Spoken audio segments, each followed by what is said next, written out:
नमस्कार, मैं हूं अंकिता धवन। हिमाचल प्रदेश के मुख्य समाचारों में आपका स्वागत है। सबसे पहले हेडलाइंस। महिलाओं को 1500 रुपए देने पर बवाल, भाजपा ने लगाया आचार संहिता के उल्लंघन का आरोप। बागी विधायकों की बड़ी मुश्किल, सदस्यता बहाल नहीं हुई तो आगे की राह भी होने वाली है मुश्किल। हिमाचल प्रदेश स्कूल शिक्षा बोर्ड के सिलेबस में 30% कटौती, नोटिफिकेशन जारी। विधानसभा अध्यक्ष कुलदीप पठानिया का सुरक्षा घेरा बढ़ा, पायलट के साथ एस्कॉर्ट भी चलेंगे। हिमाचल प्रदेश में फिर करवट लेगा मौसम, ऊंचाई वाले इलाकों में बर्फबारी होने के आसार। अब खबरें विस्तार से।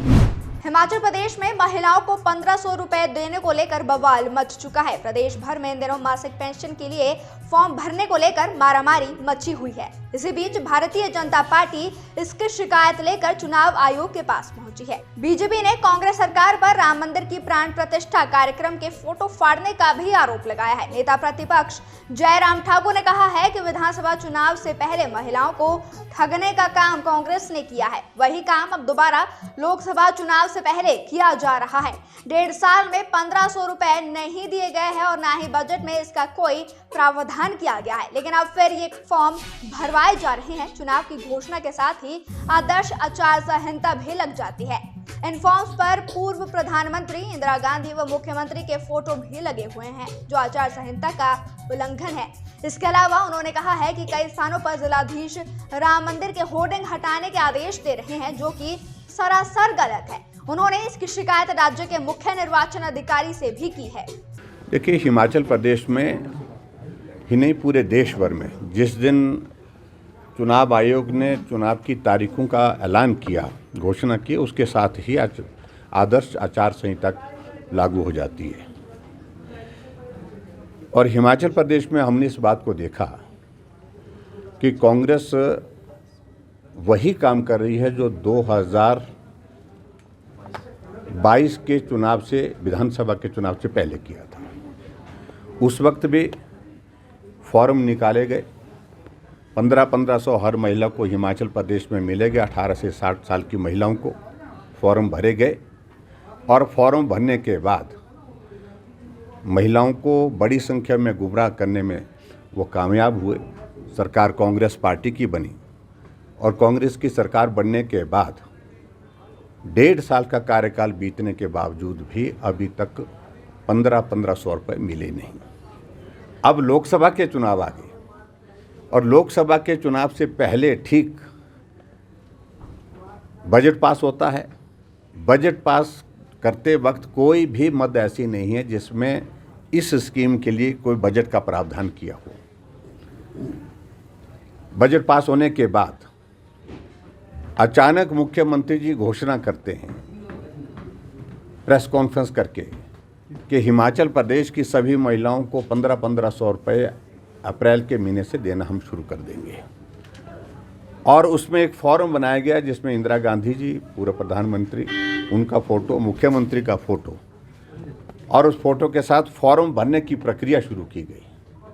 बीडीओ ऑफिस, तहसील वेलफेयर ऑफिस और उसके साथ बीडीओ, ये क्या नाम, पंचायत के प्रधान और लोक मित्र केंद्र, सभी जगह इस प्रकार के फॉर्म जो है वो उपलब्ध हैं। वहाँ से फॉर्म लेकर के भरने की प्रक्रिया शुरू की और बड़ी संख्या में महिलाओं को ला करके गाड़ियों में खड़ा करके उनके फॉर्म भरने की प्रक्रिया शुरू की। अब जब आचार संहिता लग गई है, हमारा कहना है कि अब आचार संहिता के लगने के पश्चात आप ये फॉर्म इस प्रकार से नहीं भर सकते। पहली बात तो बजट में ही प्रावधान नहीं है, और बजट में प्रावधान नहीं है। आपने चुनाव से पहले घोषणा की, ठीक जैसे विधानसभा के चुनाव से पहले घोषणा की, उसी प्रकार से फिर से एक प्रयत्न उस तरह से है। और इस संदर्भ में हमने अब चुनाव आयोग को आज शिकायत दी कि कृपा करके आदेश जारी करें कि ये मॉडल कोड ऑफ कंडक्ट का वायलेशन है। इस प्रकार से महिलाओं को 1500 रुपये देने की जो घोषणा करने के बाद जो है ये फॉर्म भरने की प्रक्रिया, उसको तुरंत प्रभाव से रोका जाए। वहीं विपक्ष पर मुख्यमंत्री सुखविंदर सिंह सुक्खू ने अपने फेसबुक पेज पर पलटवार करते हुए कहा है कि भाजपा काम रोको पार्टी बन चुकी है। राजस्थान में सरकार बनते ही ओपीएस रोक दी गई है। हिमाचल में ओपीएस रोकने के लिए सरकार गिराने की कोशिश की गई है। अब माताओं बहनों को आर्थिक मदद रोकने की पुरजोर कोशिश भी की जा रही है। मुख्यमंत्री ने आगे लिखा है कि पैसा फेंको, सरकार गिराओ, काम रोको की संस्कृति हिमाचल में अब नहीं चलेगी। हिमाचल प्रदेश में कांग्रेस के बागी विधायकों के साथ बड़ा खेला हो सकता है। सुप्रीम कोर्ट से सदस्यता बहाल नहीं हुई तो इनकी मुश्किलें बढ़ने वाली है। कांग्रेस से बगावत कर चुके ज्यादातर बागियों के लिए बीजेपी के दरवाजे भी बंद नजर आ रहे हैं। राजनीति के जानकारों की माने तो यदि बीजेपी हाईकमान इन बागी विधायकों की पार्टी में एंट्री करवा कर जबरदस्ती थोपने का प्रयास करता है तो भाजपा को 2022 के विधानसभा चुनाव की तर्ज पर बगावत झेलनी पड़ सकती है। विधानसभा चुनाव में भी बीजेपी के 21 दिग्गजों ने बगावत कर भाजपा का मिशन रिपीट का सपना पूरा नहीं होने दिया था और प्रदेश की सभी 68 सीटों पर 40,000 से भी कम मतों के अंतर से सत्ता भाजपा से दूर हो चुकी थी। फिलहाल बीजेपी के दिग्गज नेता इन बागियों को रोकने के लिए जाल बिछाने में जुट गए हैं और जनसंपर्क अभियान शुरू कर उपचुनाव की तैयारी तेज कर दी है। इनमें प्रमुख रूप से कुटलैहड़ से दिग्गज नेता एवं पूर्व मंत्री वीरेंद्र कंवर भी शामिल है। वीरेंद्र कंवर ने इलेक्शन कमीशन द्वारा उपचुनाव की घोषणा के साथ फील्ड में जनसंपर्क अभियान तेज कर दिया है। यानी यहाँ पर कांग्रेस के बागी देवेंद्र कुमार भुट्टो की बीजेपी में एंट्री आसान नहीं है। इसी तरह 2 बार के मंत्री एवं लाहौल स्पीति से पूर्व विधायक डॉक्टर रामलाल मारकंडा भी जल्द जनसंपर्क अभियान शुरू करने वाले हैं। धूमलगुट के डॉक्टर मारकंडा किसी भी सूरत में कांग्रेस के रवि की भाजपा में एंट्री रोकने को तैयार है। वो चुनाव लड़ने के लिए पूरी तरह से अब तैयार भी हो चुके हैं। हिमाचल प्रदेश स्कूल शिक्षा बोर्ड ने शैक्षणिक सत्र 2024-25 के सिलेबस में 30% कटौती की है। बोर्ड ने जारी पुरानी पुस्तकों में सिलेबस हटाने की शिक्षा बोर्ड ने अधिसूचना जारी भी कर दी है। इस दौरान बोर्ड ने 6ठी से 12वीं कक्षा तक के पाठ्यक्रम से जहां कई अध्यायों को पूरी तरह से काट दिया है तो वहीं ऐसे भी कई अध्याय हैं जिनमें से पृष्ठ संख्या को ना बढ़ाने के निर्देश स्कूल प्रबंधकों को दिए गए हैं। जानकारी के अनुसार हिमाचल प्रदेश स्कूल शिक्षा बोर्ड ने शैक्षणिक सत्र 2024-25 के लिए नए पुस्तकें प्रिंट भी करवाई है। इन पुस्तकों में पुरानी पुस्तकों की अपेक्षा 30% सिलेबस कम बताया गया है। नई प्रिंट करवाई गई पुस्तकों को शिक्षा बोर्ड की ओर से सूबे के विभिन्न स्कूलों में भेजा जा रहा है। इन पुस्तकों में पहले प्रिंट की गई पुस्तकों की अपेक्षा 30% सिलेबस कम है। वहीं शिक्षा बोर्ड ने प्रदेश के कुछ स्कूलों में पुरानी किताबें भेजी है। इन भेजी गई पुरानी किताबों में किस कक्षा से किस विषय को हटाया जाना है, इस बारे में भी स्कूल शिक्षा बोर्ड ने एक नोटिफिकेशन जारी कर दी है। शिक्षा बोर्ड की जारी नोटिफिकेशन के अनुसार कक्षा 6ठी से लेकर 12वीं कक्षा तक के पाठ्यक्रम से कई विषयों को हटाया गया है। हिमाचल प्रदेश में हुए सियासी घटनाक्रम के बीच विधानसभा अध्यक्ष का सुरक्षा घेरा बढ़ा दिया गया है। अध्यक्ष कुलदीप सिंह पठानिया के साथ पायलट के अलावा स्क्वाड भी साथ चलेगी। स्क्वाड के चारों जवान हथियारों से लैस रहेंगे। सरकारी आवास में भी उनकी सुरक्षा का पहरा डबल किया गया है। एक हेड कांस्टेबल के अलावा 4 कांस्टेबल 24 घंटे मौजूद रहेंगे। यही नहीं, जब भी विधानसभा अध्यक्ष जिलों का दौरा करेंगे, पुलिस अधीक्षक को ट्रैफिक व्यवस्था सुनिश्चित भी करनी होगी। 24 घंटे 2 पुलिस जवान उनके साथ रहेंगे। हाल ही में गृह सचिव की अध्यक्षता में सुरक्षा समीक्षा समिति की बैठक हुई थी। इसमें सुरक्षा बढ़ाने पर फैसला भी हुआ। उल्लेखनीय है कि विधानसभा बजट पारित के दिन सदन में खूब हंगामा हुआ था। विधानसभा अध्यक्ष ने बजट पारित करने के दौरान सदन में मौजूद न होने पर 6 कांग्रेस विधायकों को अयोग्य करार दिया था। वहीं विधानसभा अध्यक्ष ने भाजपा विधायकों की ओर से अभद्रता करने पर उन्हें सदन से बाहर निकाल दिया था। इसी घटनाक्रम को देखते हुए विधानसभा अध्यक्ष की सुरक्षा को अब बढ़ाया गया है। हिमाचल प्रदेश में मौसम एक बार फिर करवट लेने वाला है। मौसम विज्ञान केंद्र शिमला के मुताबिक ऊंचाई वाले इलाकों में बर्फबारी की संभावना है। हिमाचल प्रदेश में 21 मार्च से पश्चिमी विक्षोभ सक्रिय हो रहा है।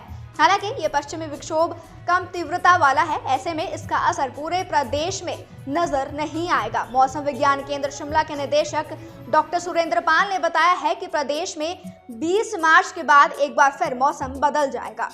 21 से 23 मार्च तक एक पश्चिमी विक्षोभ सक्रिय हो रहा है। इसका असर प्रदेश के ऊंचाई वाले इलाकों में नजर आएगा। इस दौरान ऊंचाई वाले इलाकों में बर्फबारी भी हो सकती है। प्रदेश भर में 21 मार्च से लेकर 23 मार्च तक ज्यादातर इलाकों में बादल छाए रहने के पूर्वानुमान भी लगाए गए हैं। इस तापमान में भी कुछ हद तक गिरावट आएगी। मौसम विज्ञान केंद्र शिमला के निदेशक डॉक्टर सुरेंद्र पाल ने कहा है कि आने वाले 48 घंटे में मौसम साफ रहेगा। 21 मार्च से पश्चिमी विक्षोभ सक्रिय होगा, फिर इसका असर ऊंचाई वाले इलाकों में नजर आएगा। इस दौरान जिला लाहौल स्पीति, किन्नौर, कुल्लू और शिमला के ऊंचाई वाले इलाकों में बर्फबारी हो सकती है। डॉक्टर सुरेंद्र पाल ने बताया है कि इन दिनों प्रदेश में मौसम साफ बना हुआ है। इससे प्रदेश में अधिकतम और न्यूनतम तापमान सामान्य बना हुआ है। आने वाले दिनों में प्रदेश में गर्मी भी बढ़ सकती है। देखिए 4-5 दिन में कोई बड़ा स्ट्रॉन्ग पश्चिमी विक्षोभ तो नहीं है, लेकिन जैसे आज भी आप देख रहे हैं बीच बीच में क्लाउड्स और कुछ प्रदेश के ऊंचाई वाले क्षेत्र हैं, वहाँ पे कुछ बर्फबारी भी है। तो इसी तरह से 20 तारीख के बाद कुछ परिवर्तन आएगा, क्योंकि एक और पश्चिमी विक्षोभ आएगा। तो 21, 22 और 23 में कुछ चेंजेस आएंगे, कुछ फिर से मौसम में बदलाव आएगा। और उन दिनों जो है हिमाचल के जो ऊंचाई वाले क्षेत्र हैं वहाँ पे हल्की बर्फ़, और जो मध्यम और बिल्कुल जो है मैदान के साथ इलाके लगते हैं वहाँ पे बादल और बारिश हो सकती है। लेकिन ऐसा पश्चिमी विक्षोभ बड़ा स्ट्रॉन्ग नहीं है। मैं इसका तात्पर्य है कि बीच बीच में कभी कभी जो है आने वाले दिनों में मार्च में आपको जो है बारिश और बर्फबारी हायर रीचेज पे देखने को मिलेगी। और इससे जो टेम्परेचर भी कंट्रोल रहेंगे, क्योंकि तापमान आप देख रहे होंगे कि अभी तक जो टेम्परेचर्स हैं वो सामान्य के आसपास चला, हालांकि बीच में बढ़ते भी हैं लेकिन फिर कंट्रोल हो जाते हैं। तो आने वाले दिनों में भी यही रहेगा सिलसिला टिल एंड ऑफ मार्च। किसी तरह का अलर्ट तो नहीं है, क्योंकि ये जो एक्टिविटी रहेगी ये कभी कभी होगी, और 21, 22 और 23 में थोड़ा सा इससे बेटर होगा। लेकिन ऐसा नहीं है कि वाइड स्प्रेड और प्रदेश के हर जगह बारिश हो और ऊंचाई वाले क्षेत्रों में बर्फबारी हो। बीच बीच में जैसे आज डेवलपमेंट्स हैं इस तरह से होगी, उससे टेम्परेचर कंट्रोल रहेंगे।